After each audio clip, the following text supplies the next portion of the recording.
Good morning everyone. Next जो इसमें topic हम पढ़ने वाले हैं वो है the structure of nitrogenous basis. मतलब मैंने आपको पढ़ाया है कि जो नाइट्रोजिनस बेसिस होते हैं वो दो प्रकार के होते हैं, प्यूरीन एंड पिरिमिडीन। जिसमें से जो पिरिमिडीन होता है वो 6 मेंबर्ड रिंग स्ट्रक्चर है एंड जो प्यूरीन होता है वो 9 मेंबर्ड रिंग स्ट्रक्चर होता है। Is that clear? इसके बाद केवल प्यूरीन और पिरिमिडीन का स्ट्रक्चर ही आपको पता होना जरूरी नहीं है। इसमें मतलब जितने पिरिमिडीन होते हैं और जितने प्यूरीन होते हैं, फॉर एग्जांपल प्यूरीन की बात करूं तो प्यूरीन दो हुए हैं इसमें, पहला है एडनिन, दूसरा है ग्वानिन। तो एडनिन और ग्वानिन का क्या स्ट्रक्चर है वो भी आपको पता होना चाहिए।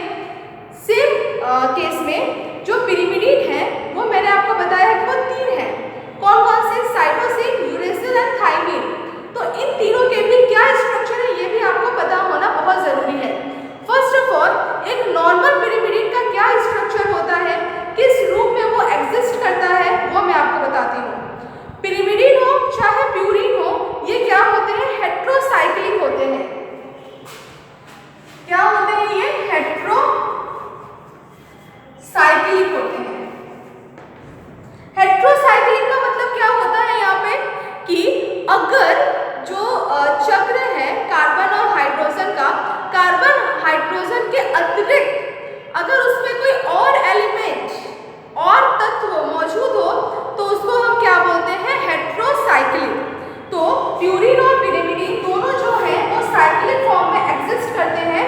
और किस तरह के साइक्लिक फॉर्म में वो एग्जिस्ट करते हैं? तो हेट्रोसाइक्लिक फॉर्म में वो एग्जिस्ट करते हैं। ठीक। पिरिमिडीन का क्या स्ट्रक्चर? जैसे मैंने आपको बताया था कि पिरिमिडीन एक 6 मेंबर स्ट्रक्चर होता है। तो इसमें हम नंबरिंग जो करते हैं, नंबरिंग करना आपके लिए बहुत इंपॉर्टेंट है, क्योंकि नंबरिंग किस तरह से करते हैं वो चीज़ आपको यहाँ पे याद रखनी है। तो नंबरिंग करने के लिए मैंने आपको बताया था कि पिरिमिडीन में जो नाइट्रोजन होता है वो 1 और 3 में उपस्थित रहता है। नाइट्रोजन की पोजीशन जो होती है, तो ये पोजीशनिंग आप लगाओगे कैसे? ये पोजीशन लगाने के लिए सबसे पहले रख दो नाइट्रोजन को और नाइट्रोजन के ऊपर दे दो नंबर 1। ठीक है, हो जाएगा। सबसे पहले आप लिख दो इस तरह से नाइट्रोजन और नाइट्रोजन पर रख दो नंबर 1। अब नंबर 1 को क्या करो, यहाँ पे आप घड़ी की सुइयों के अनुसार घुमा दो। दैट मीन्स क्लॉकवाइज उसको इस तरह से रोटेट कर दो, इस तरह से क्लॉकवाइज रोटेट कर दो। ठीक, क्लॉकवाइज जब आप रोटेट करोगे तो यहाँ से आपको इसका मतलब है कि आगे बढ़ना है, इस तरह से आपको आगे बढ़ना है। तो यहाँ पे 1 आपने नंबर डाला है तो यहाँ पे नंबर 2 होगा, यहाँ पे नंबर 3 होगा, यहाँ पे नंबर 4 होगा, यहाँ पे नंबर 5 होगा और फिर यहाँ पे नंबर 6 होगा। तो ये बन गया 6 मेंबर। और जैसा कि मैंने आपको बताया था कि पिरिमिडीन में जो नाइट्रोजन होता है वो 1 और 3 पोजीशन पर स्थित होना चाहिए।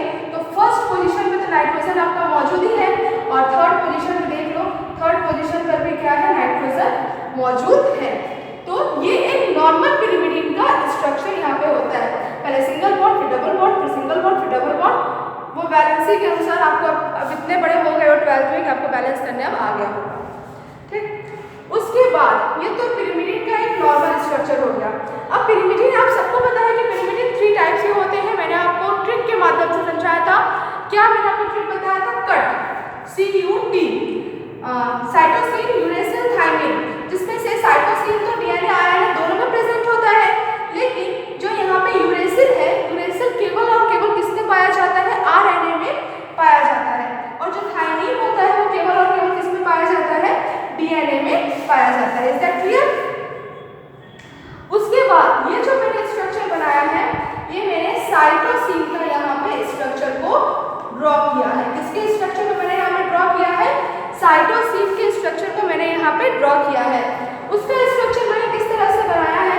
देखो, सब कुछ वही है, पिरिमिडीन का ही पूरा स्ट्रक्चर यहाँ पे आपको बनाना है, बस कुछ चेंजेस हो गए हैं। जैसे यहाँ पे आपको 2 एंड जो 4 पोजीशन होगी, जैसे यहाँ पर अगर नंबरिंग करें तो ये नंबर 1, फिर उसको क्लॉकवाइज आप घुमा दो, क्लॉकवाइज घुमा दोगे तो 2 नंबर 3, 4, 5, 6। जो नंबर 2 का जो कार्बन होगा उस पर आपको क्या ऐड करना होगा? ऑक्सीजन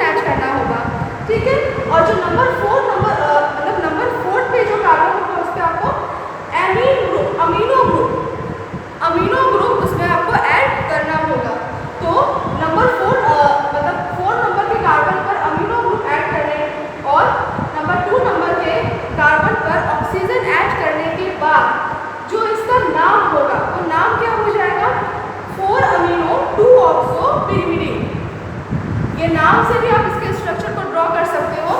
4 अमीनो 2 ऑक्सो पिरिमिडीन, इसी को हम साइटोसिन बोलते हैं। क्या? 4 अमीनो 2 ऑक्सो पिरिमिडीन, इसको हम क्या बोलते हैं? साइटोसिन बोलते हैं। तो पता है एग्जाम में कभी कभी घुमा के दे देते हैं, पूछेगा कि 4 अमीनो 2 ऑक्सो पिरिमिडीन ये किसका नाम है? फिर आपको दे देगा साइटोसिन, थाइमिन, यूरेसिल, और एक हो सकता है कि ग्वानिन भी उसमें ऐड कर दे। तो जिसको कुछ नहीं पता रहेगा तो वो हो सकता है ग्वानिन पर टिक कर दे। खैर, तो आई होप आपको ये समझ में आया होगा। अब बात करते हैं, ये मैंने जो स्ट्रक्चर ड्रॉ किया है ये है यूरेसिल का। यूरेसिल का कैसा स्ट्रक्चर होता है? कुछ नहीं करना है, बस 2 और 4 नंबर का जो कार्बन है उसी में थोड़ा थोड़ा चेंजेस है। फर्स्ट ऑफ ऑल जो साइटोसिन है उसमें अमीनो ग्रुप जुड़ा हुआ है किस पोजीशन पर? नंबर 4 पोजीशन पे। ठीक, तो उसी तरह से यहाँ पे क्या है आपका, हम सबसे पहले हम क्या करेंगे, यहाँ पे हम नंबरिंग करेंगे। नंबरिंग हम किस तरह से करेंगे? यहाँ पे जो नाइट्रोजन है, इस नाइट्रोजन को हम कौन सा नंबर देंगे? सबसे पहले इस नाइट्रोजन को हम देंगे नंबर 1। ठीक, फिर उसको हम क्या करेंगे? क्लॉकवाइज इसको हम रोटेट कर देंगे। तो क्लॉकवाइज रोटेट कर देंगे तो 2, 3, 4, 5, 6 नंबरिंग हो गई। अब जो सेकंड नंबर का कार्बन है उसमें हमको क्या ऐड करना है? ऑक्सीजन। जो 4 नंबर का कार्बन है उसमें हमको क्या ऐड करना है? ऑक्सीजन। तो इस तरह से 2 बार ऑक्सीजन ऐड हुआ है, जिसको हम बोल सकते हैं 2,4-डाईऑक्सो पिरिमिडीन, जो कि यूरेसिल का IUPAC नेम है। क्या नाम है? 2,4-डाईऑक्सो पिरिमिडीन, जिसको यूरेसिल बोला जाता है। ठीक, उसी तरह से बिल्कुल जो थाइमिन का जो स्ट्रक्चर है, थाइमिन का जो स्ट्रक्चर है वो एज सिमिलर एज किसके है? यूरेसिल के है। क्योंकि उसमें भी देखो, थाइमिन में भी देखो, यहाँ पे हम 1, 2, 3, 4, 5, 6, वहाँ पर भी देखो 2 नंबर के साथ ऑक्सीजन जुड़ा है। यूरेसिल में भी 2 नंबर के साथ ही ऑक्सीजन जुड़ा हुआ है। यहाँ पे क्या है? 4 नंबर के कार्बन के साथ ऑक्सीजन जुड़ा है। यहाँ पर भी 4 नंबर के कार्बन के साथ क्या जुड़ा हुआ है? ऑक्सीजन यहाँ पर भी जुड़ा हुआ है। अंतर क्या है? बिल्कुल सेम स्ट्रक्चर है, सिमिलर स्ट्रक्चर। अंतर क्या है? केवल 5th नंबर के कार्बन के साथ एक मेथिल ग्रुप आगे जुड़ गया है। तो इसको आप बोल सकते हो 5-मेथिल 2,4-डाईऑक्सो पिरिमिडीन, या इसका दूसरा नाम आप क्या बोल सकते हो? 5-मेथिल यूरेसिल। तो इसके 3 नाम हो गए। पहला नाम 5-मेथिल 2,4-डाईऑक्सो पिरिमिडीन, सेकेंड नाम 5-मेथिल यूरेसिल, 5-मेथिल यूरेसिल। ठीक है, बहुत आप लोगों को इस तरह से कंफ्यूजन क्रिएट करता है 5-मेथिल। बस ये याद रखना, मेथिल केवल थाइमिन में होता है, मेथिल ग्रुप केवल थाइमिन में जुड़ता है। इस चीज़ को अगर आप याद रखोगे आप कर ले जाओगे। उसके बाद थर्ड, तो इसका नाम आपको पता ही है, थाइमिन। तो ये क्या इसका स्ट्रक्चर है? ये थाइमिन का स्ट्रक्चर है। तो यहाँ पे मैंने आपको 3 स्ट्रक्चर्स बताए किसके? पिरिमिडीन के। पहला स्ट्रक्चर आपको पिरिमिडीन का बताया, नॉर्मल एक पिरिमिडीन का क्या स्ट्रक्चर होता है वो मैंने आपको बताया। फिर मैंने आपको बताया कि साइटोसिन, यूरेसिल एंड थाइमिन का क्या स्ट्रक्चर होगा, इस चीज़ को मैंने आपको क्लियर किया।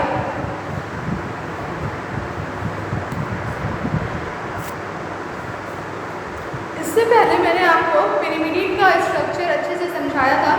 अब मैं आपको प्यूरीन का स्ट्रक्चर क्या है वो यहाँ पे बताने जा रही हूँ। तो प्यूरीन जो होता है, पहले भी मैं बता चुकी हूँ, ये 9 मेंबर्ड रिंग स्ट्रक्चर है। ये भी हेट्रोसाइक्लिक है बिकॉज इसमें कार्बन, हाइड्रोजन के अलावा अदर एलिमेंट, कौन सा अदर नाइट्रोजन प्रेजेंट है। दैट्स वाई क्या है, ये एक हेट्रोसाइक्लिक, मतलब एक विषम चक्र बनता है किसमें? प्यूरीन में। सबसे पहले बात आती है इसमें कि इसकी हम नंबरिंग को कैसे करें। तो नंबरिंग करने के लिए जैसे प्यूरीन में हमने सबसे पहले नाइट्रोजन को लिखा था, और नाइट्रोजन को लिखने के बाद फिर हमने उसके ऊपर से क्या किया था? एक क्लॉकवाइज हमने एक दिशा बना दी थी, और फिर 1, 2, 3, 4 हमने उसी तरह से लिख दिया था। यहाँ पे हमको क्या बना यहाँ पे जो लास्ट वाला ये जो नाइट्रोजन है इसको हमको सबसे पहले लेना है। एक बार हम फर्स्ट वाला नाइट्रोजन को सबसे पहले लेंगे और दूसरे केस में दैट मीन्स प्यूरिन में हम लास्ट वाले नाइट्रोजन को सबसे पहले लेंगे और उस पर हम लिख देंगे 9। ठीक है, अब इस 9 नंबर को हम क्या करेंगे, इसको भी हम क्लॉकवाइज इस तरह से रोटेट हम कर देंगे। तो जब क्लॉकवाइज हम रोटेट करेंगे ना तो यहाँ पे क्या होगा 7, 8 एंड 9, एक क्रम बन गया 7, 8, 9। और दूसरे में हम क्या करेंगे, तो टॉप मोस्ट का कार्बन उस पर हम 6 नंबर लिखेंगे और इसको अब हम एंटी क्लॉकवाइज घुमाएंगे। दैट मीन्स इस तरह से इसको हम एंटी क्लॉकवाइज घुमाएंगे। तो एंटी क्लॉकवाइज घुमाएंगे तो यहाँ पे 6 है तो यहाँ पे क्या आ जाएगा 5, यहाँ पे 4, यहाँ पे 3, यहाँ पे 2 एंड देन 1।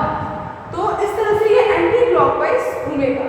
ठीक है, तो 6, 5, 4, 3, 2, 1 और फिर यहाँ पे 7, 8, 9। ये हुआ आपका प्यूरिन। अब प्यूरिन में अब हम बात करेंगे एडेनिन की। एडेनिन की बात करेंगे तो एडेनिन में कुछ नहीं करना है, जो 6 नंबर का कार्बन होता है उस पर आपको क्या जोड़ना है, एक अमीनो ग्रुप वहां पे आपको ऐड करना है। ठीक, तो इसका नाम क्या होगा 6 अमीनो प्यूरिन। और अगर हम बात करें ग्वानिन की, इसका नाम क्या है ग्वानिन। अगर हम बात करेंगे ग्वानिन की तो ग्वानिन में क्या करना है, हमें 2 एंड 6 पोजीशन पे हम उसमें ऑक्सीजन को ऐड करेंगे और सेकंड पोजीशन पे हमको अमीनो ग्रुप ऐड करना है, तो 2 अमीनो 6 ऑक्सो प्यूरिन। बहुत ही सिंपल था, लेकिन आपको एक बार इसको पूरा ड्रॉ करके शांत दिमाग करके एक बार आपको इसको समझने की ज़रूरत है। तो आज मैंने टोटल 3 वीडियोस बनाए हैं इस मॉलिक्यूलर बेसिस ऑफ इनहेरिटेंस पे। आई होप तीनों के तीनों वीडियो आपको क्लियर हुए होंगे। अगर समझ में आया, कोई डाउट है तो आप पूछना, उसको मैं वीडियो में बनाऊंगी तो क्लियर करने की कोशिश करूंगी। Thank you.